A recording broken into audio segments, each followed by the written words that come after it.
Ми відпочиваємо просто в шоці від того, що бачимо. Бачите, в якому місці ми вимушена купатись дитина?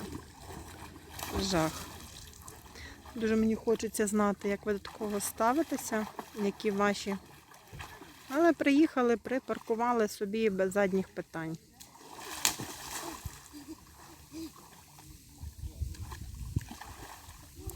Нікого не хвилює. В такій країні ми живемо. Як на мене, для того, щоб ця країна якось змінилась, ми повинні змінювати і починати зміни самі з себе.